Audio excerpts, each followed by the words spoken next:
Brisbane, Nick. Hello, Nick. Taking it easy, no stress. Come on. Put at the back here, no? Whatever. Thank you, Nick. Okay. Very relaxed and, Now we have a fantastic planet that I'm going to ask you to receive with a warm welcome and a big hug.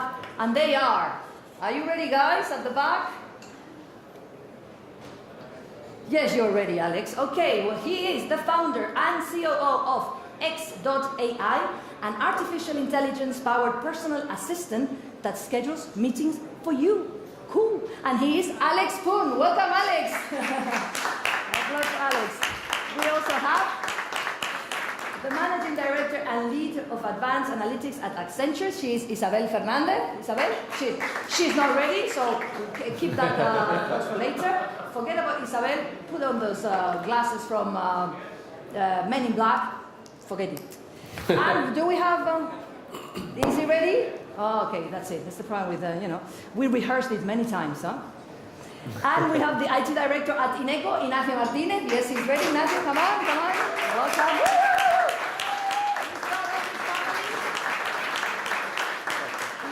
And his team are over there somewhere. You can ask him the difficult questions in a minute. And, well, Isabel, when she's ready, she's going to jump on stage. So, there she is. I'm ready. Isabel Fernandez. Come. Welcome, Isabel. Thank you, Nick. All yours. Okay, good afternoon, everybody. Welcome to this panel discussing artificial intelligence and big data and where the two meet reality. So, one of the things that's unique, or very different at least, about Forward Partners is that we operate a very, very focused investment strategy. And historically, we've focused on next-gen e-commerce and marketplaces. And for the last 6 months, we've added to that. So we raised the big new funds, we added a focus area, and we've been also investing in what we call applied AI, which is pretty much where artificial intelligence meets reality, and big data is a key part of that. So here's the thing, right? We did a lot of research before deciding where to focus, and we spoke to lots of people, practitioners, spoke to people from DeepMind, consultants, startups, and what we learned, and this isn't such an exciting conclusion, but and it's a little bit of, there's no magic here, but what we learned is that in the early stages of artificial intelligence projects, it's not that complicated. I mean, for sure you need to be clever and you need to execute well, but you don't need a rocket scientist coming up with an aha moment. You're really kind of looking for patterns in the data, applying statistics, regression analysis. And that's actually great news for practitioners, and I think we're all practitioners on this panel here because it means you can get started fast and you don't need the scientist in the white coat waiting for the kind of the big breakthrough moment. So that's kind of the perspective that I bring here to this panel. And so the first question I'm going to have for each of our panelists now, which will give them a chance to just introduce a little bit about what they're working on, and then talk to whether they have the same perspective. So the question is, and we'll start with Alex. So tell us about the most exciting AI project that you've been working on recently, and what was it like in the early stages? Did you need that breakthrough moment, or were you able to find ways that you could get moving quickly without relying on a bit of magic? So for us, of course, the most exciting thing is X.AI that we're building. We're building this AI agent that does only one thing, and that's schedule meetings. But why is it exciting to us? I believe that, to the next point, that it's not just about applying advanced technology. It's much more about solving a problem. And when we think that, as I look out, I think most of you, not all of you, have problem or needing to schedule meetings. Right? It's one of those tasks that almost every professional has, but not really anybody really loves doing that. So I think that that's an area where a machine can really help and solve that problem. In the beginning, actually still today, it's much about the domain-specific things. So how, in our mind, it's constantly driving toward how can we be the best personal assistant we can be? Right? What are all the human-generated nuances, like when you say something to us and the different way of saying it, or when you meant something. So for example, I'll give you an example. Let's say you send us an email at 2 minutes past midnight and you say, tomorrow, let's meet up. Or let's meet up today. Did you mean today or you mean tomorrow? In the machine sense, we said it clearly that when you say the 12:02, you mean today, right? But sometimes the human interpretation of language is actually not only the data, but also trying to figure out what is the person trying to say, and then serving the users. And how did you get started? I mean, that's like a really difficult challenge, figuring out all those millions of edge cases, 2 minutes past 12, and many, many others, I'm sure. Yeah. How did you get started on that? Because that's like quite a big problem.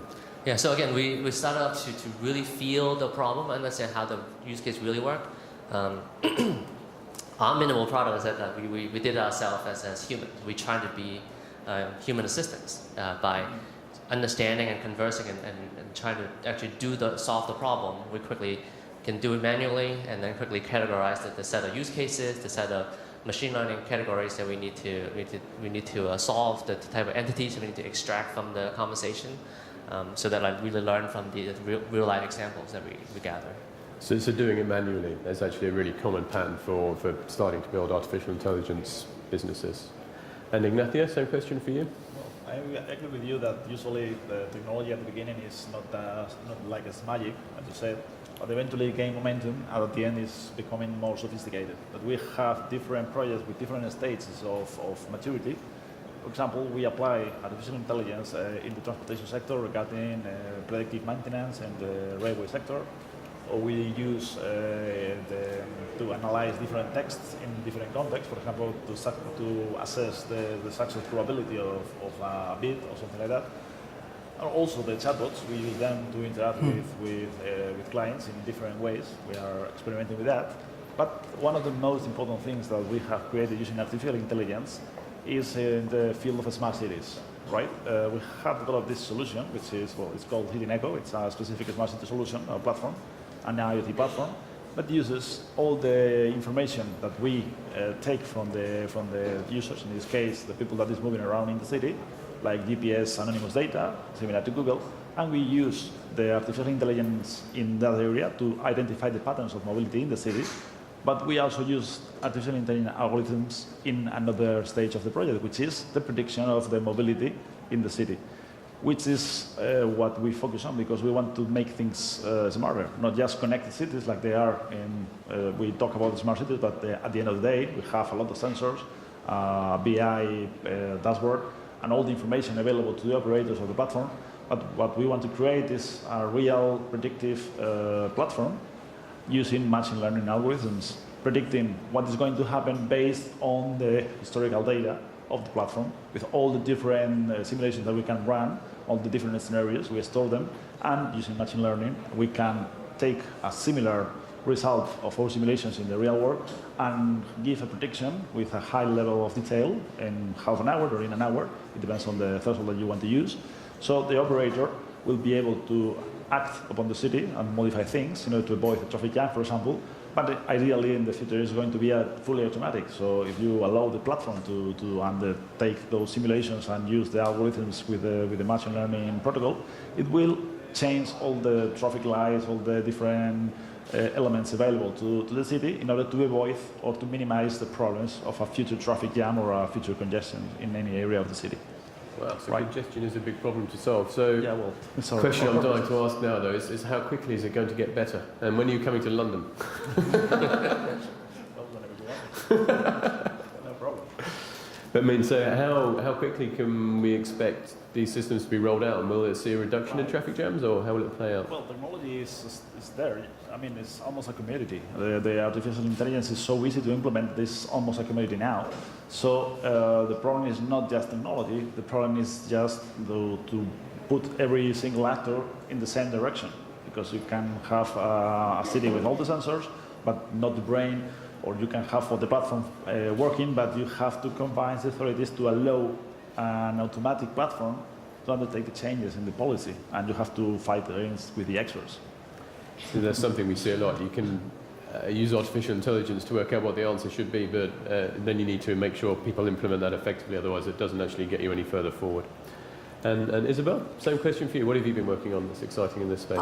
I think I'm going to insist on the same ideas. It's not a problem about data, because we have, thanks to the digital fingerprint and thanks to the mobility, plenty of data, and we are not talking about the privacy of the data, okay? It's not a problem with the algorithm or the technology, because most of the algorithms that we are using to artificial intelligence are running since the 40s, so it's not a problem about algorithms. It's more about the maturity of the society, how to use the artificial intelligence to make a better world, a better society for everybody. But answering your question, one of my favorite projects, perhaps because it's the latest one, or one of the projects which we are more proud about, is we developed and deployed during the last week an intelligence system for the biggest public transport network here in Spain. And when you are traveling in this public transport, you are suffering what is the engine doing that try to optimize the balance between the comfort of the citizen and the energy consumption. So the artificial intelligence in this case is trying to optimize, or is trying to reduce the CO2 fingerprint in the environment, in the atmosphere, keeping your level of comfort when you are traveling in public transport. So I think this is a good example about the artificial intelligence should do for everybody. It's not only about the chatbots, of course. It's not only about the personal assistant. It is too. It's not only about the automatization of the process. It is also, but it's more. We need to go further. And then the same question about how difficult was it to get started? Did you need, a collection of people with, the big brains in the back office to come up with some magic solution, or were you able to get started with a series of small practical steps? Fortunately, we can go step by step, because what you only need is, of course, talented people. Yes. And the second thing is data. And as I said before, we all have plenty of data to run these kind of smart solutions. So we are not talking about the big projects during months and months trying to find the secret formula for no, it's very simple. We can go in this agile methodology step by step, improving the solution. It's very easy. So the challenge really then is getting the data, and also, in my experience, getting the data cleaned up, so in a format that you can work with. So what data were you taking, and how difficult was that to, presumably you're pulling data from a few different sources, how difficult was that to clean up and get it to a point where you could start to train artificial intelligence models? The answer is, it depends on the industry, but playing with example, or playing with some of the cases, for example, if you are working in public transport, you have plenty of free data, because you only need temperature, you only need energy consumption, you only need to count people walking through. In every second, you have the data from the mobility. But if you go, for example, to the personalization environment, when you are trying to, for example, trying to personalize the offer at SKU level, when you are talking with retailers and FMCGs, you need to combine, unfortunately, different sources of data. For example, banking data with mobility data provided by a telco, or this kind of data. So different sources need different legal opt-in. So it's more about the privacy and the legal aspect, but for us it's not a problem with the technology or the algorithm, but we need to take care, of course, of the privacy of the people. And Ignacio, we were talking earlier, so you get some of your data, I guess, direct from the government, but then you have some innovative strategies to generate more data too. Yeah, of course, it depends on the project, like you said. But for example, we have, in the specific project that I talked about before, which was the Smart City project, we have our own solution to take the data from the users. If they allow us to take the GPS data anonymously from the phones, combine that with survey fields that we create with an application, an app in the mobile, and then this will enrich the platform a lot, because it will give you information regarding the movements with a great deal of detail. We could use also raw mobile data and Twitter data, for example, different sources. But at the end of the day, the best solution is to have both the survey field and also the GPS data, the raw data of the GPS. But in different projects, it depends a lot on how far are you in the knowledge of that problem. For example, if you have an expert in an area, in the maintenance and railway maintenance, then it's quite easy to focus on the data that you need. If you have no experience in the field, because it's quite strange, like I said, then you have to try different sets of data, to combine different aspects, and it's more difficult, and it's more like the thing that you were saying, with a white coat and a lab with everything. But it depends heavily on the project that you're working on.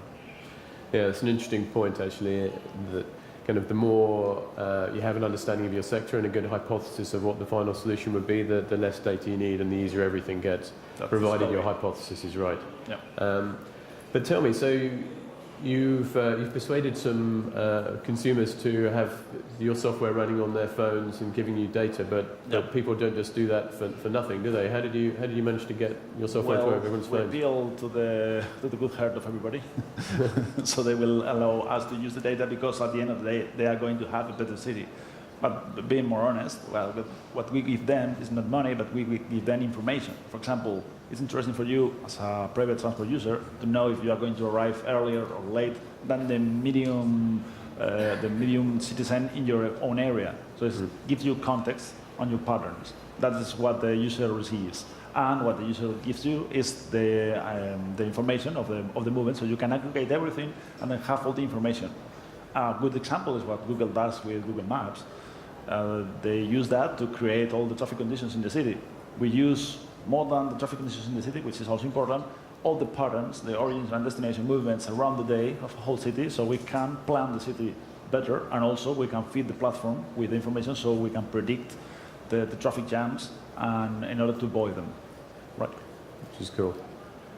Okay, so turning things around a little, we've heard how there's some really interesting projects getting started, and all of them have been able to get started with small practical steps, which is super important for us and as an investor in this space. But turning it around, it's easy to get started on these projects. Are there things that we need to be worried about? You hear a lot of kind of negative chat about where AI might take us, and I'll put that one to you, Alex. So. Again, sorry, just to say, focused on reality, right? This panel is about what's happening in reality. So I think that's the thing. When we use words like artificial intelligence, people very quickly turn to thinking about movies. Like Terminator 2 is what we're creating. That's not exactly that. AI, just like anything else, is a tool, right? It's a new tool that has give us additional capabilities, and using those new capabilities allow us to build new products and do new things that we couldn't do before, right? So we'll continue to get this, just like before you had Excel, and all of a sudden you have this superpower of computing hundreds of thousands of cells in doing simple math that you usually have to do by hand. All of a sudden that's magical, until that it's a piece of software that's doing their job for you. I think AI is the same exact thing. There's a bunch of new areas, things in prediction, which we're actually able to predict things before.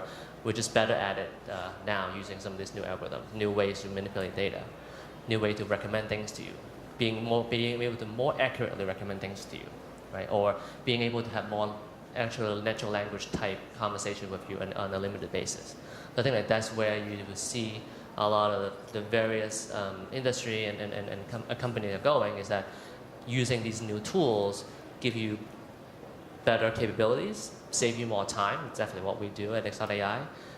But it's not. It's that, and it's not creating this robot that's all-knowing, all-seeing, that's better than human in every single way, and then replace humans. That's really not it. Ignacio, any further thoughts on that, or if not, do we need to worry about the impact on employment, maybe? Well, I told you before that I'm not a good example, because I don't see any pitfalls in the artificial intelligence adoption, right? Contrary to most people, there are some philosophical problems in the long future, which is, for example, if the AIs are going to be morally good or bad. But this is a different debate. And in a more near problem, we have the problem that you said about all-seeing robots, which is not going to happen, because, for example, if you take into account machine learning, which is widely spread now, I usually say that this is the dumbest branch of the artificial intelligence. For example, if we think about the application of machine learning to the translation of languages, which has been a problem for around a lot of years, it's not understanding what is inside the phrase, but it is just mimicking the past translation. So it just has a wide number of different translations available, and then it will take which is correct from the previous experience and use that. So at the end of the day, it's really, really dumb. So we don't have to worry about that. And regarding the jobs, I think that it's going to be better level jobs as soon as some job is absorbed by machines. Then new opportunities arise in higher levels to operate those machines, to program the bots on any of the different areas. Let's talk, for example, about the Industrial Revolution. So this is a similar paradigm. I just want to add one point that I think what we should worry about is the data itself. So we use words like data and then algorithms, but data really is past history, right? Like that we're using those things to make prediction for the future. For some will be innocent, but for some, let's say for example, predicting who should go to jail, right? If there's inherent bias in the data on how people make decisions in the past, just simply learning from that example, then now you create a bias prediction algorithm. Maybe unconscious, right? But I think those are the things that we as a society need to pay attention to as we rely more and more on this type of prediction out of a black box that you can't really quite explain how the result was accomplished. But then we will have to really examine the data itself, making sure that the data sample themselves is not biased. Yep. I agree. There's lots of scary things that might happen that capture the public imagination. So maybe for you, Isabel, do we need to worry about public opinion? If things go bad, we might get excessive regulation. What do you think about that? As well as the transformation of the workforce, as everybody mentioned before, the ethical concerns, I'm pretty sure that we are going to solve it. In the past, we faced the same problems in a very successful way. For example, you are traveling every day, you are flying every day in airplanes, and the control of your lives are in the hands of the automatic pilot. And no brain about that, for example. And we are talking about between 200 and 500 people flying in the airplane, in a vessel, and we feel comfortable because we test, we learn, and everybody knows that it's safe to use this kind of technological device to transport areas. But for example, if you think about the organ transplants, I'm talking about healthcare, of course. In the past, we agreed worldwide about the protocol because when you are managing the waiting list, you are saying you are going to live, you are going to die, and we feel comfortable. In conclusion, in my point of view, we have two big challenges. We are going to suffer a deep transformation of the workforce, but we need to work on that. And I'm pretty sure that the ethical issues should be solved in a correct way, as we did in the past. As you said before, artificial intelligence is neutral. It depends on what we want to do for that. So we started this discussion saying, hey, we need to use artificial intelligence to improve our society. If this is the purpose, and we don't have any concern, we are not scared about the technology. Can I throw in yeah, of course. just one idea that arrived with the speech? We are used, for example, to bank transactions. And it is similar to that because we are putting all our confidence in a system that will give us money from our account, and it's just a problem of interaction between databases. So this is normal, and nobody cares about having all the economic information in servers of the banks. So why the fuss about having all the information, for example, of our GPS data used by an artificial intelligence bot? So I don't see, and in the future it's going to be so common that nobody will care about that. There are some difficult edge cases though. So one that gets talked about a lot, and this talks to ethics and it makes it difficult to solve. So one that gets talked about a lot is, so if you have a car that drives itself and there's an accident that's coming, does it kill me, the passenger, or does it kill you, the person on the sidewalk? And when we've had these ethical questions come up in the past, we've basically ducked them, haven't we? And now we have to make them explicit in code. So Isabel, do you think, how do we overcome that challenge? Yeah. For example, trying to protocolize this code of conduct using a very powerful change of paradigm that is the artificial intelligence. In the past, we need to work in organized committees just to define the new rules of the game, and we did it. So probably if you read the news, if you read a lot of information that is published in every place, every day, you can see that we have some international committees, for example, Responsible AI, the Future of Life. In some way they are working in this new code of conduct, trying to regularize the artificial intelligence application. Now, they are not formal committees, they are only advisors. But I guess in the short term, they are going to be the advisors of the governments to close the loop and again to define the rule of the game. I'm pretty sure because we did it in the past, I insist, we did it in the past. Why not now with this new paradigm, with this new technology? So I'm not sure like that. I think that particular question has been asked multiple times. I'm not even sure that is really the question. Just because that if I build a self-driving car, I'm not sure the self-driving car's algorithm is sitting there trying to make some of these decisions consciously, right? That is doing calculation that should I kill the passenger 70% of the time, and then 30% of the time the child over there, and then like try to estimate the age of that child. I mean, it's something very human to do. I think all the car was trying to do is actually try to stay on course until it couldn't, and then it gets into a collision, right? It would not be actually taking into some of those things into account, because it's now you again asking the machine to perceive the world like humans do, and I'm not sure that the machines are doing that. Interesting. So we may not need to address it directly still. So we've got 30 seconds left here. So one of the challenges that AI has had for the 50 years that we've had it is that hype gets ahead of reality. And one area where that's happened in the last couple of years is in chatbots. Seems to have come back down to ground a little bit in 2017. But so specifically with chatbots, do you think, where do you think the future is? As the hype got ahead, are we going to get to the promised land, or what's going to happen? So yeah, again, I think that some of the biggest challenge in AI is to manage expectation. Like I said before, that people immediately try to compare the machine or the tool to a human, right? So for us scheduling meetings, there's the core use cases that we support as a system, but then there's another 200 use cases that are related to meeting scheduling use case. For example, we don't pick a coffee shop for you when you schedule the coffee shop.